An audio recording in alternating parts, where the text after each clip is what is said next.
ఇలా నవ్వుతూనే నవ్వు వెనక ఎంత బాధ ఉంటుందో అది అనుభవించే వాళ్ళకే తెలుస్తుందండి.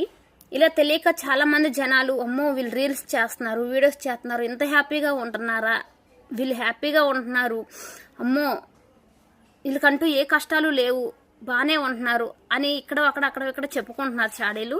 అంత అవసరం ఏం లేదండి.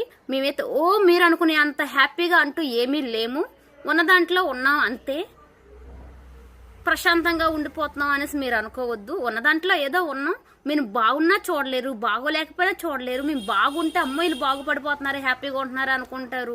బాగోలేకపోతే సరే వీళ్ళు బాగాలేదు, వీళ్ళు ఎలాగైనా అయిపోవాలని చెప్పి అనుకుంటారు. మీరంతా అసూయ ఈర్ష ఏమీ పడవలసిన అవసరం లేదు. మేము మాకులానే ఉన్న దాంట్లో హ్యాపీగా ఉన్నాం అంతే. మీరు ఇక్కడ చెప్పుకోవాల్సిన అవసరం లేదు. అసలు మీ గురించి అయితే మాకు అసలు అనవసరం. మేము పడుతున్న ఇలా నవ్వుతూ హ్యాపీగా ఉంటున్నాం. మేము పడుతున్న బాధ ఎవరికి తెలీదు, మీరు పడుతున్న బాధ కూడా మాకు తెలీదు. మీ గురించి మేము మాట్లాడట్లేదు, మా గురించి ఎవరు మాట్లాడొద్దు.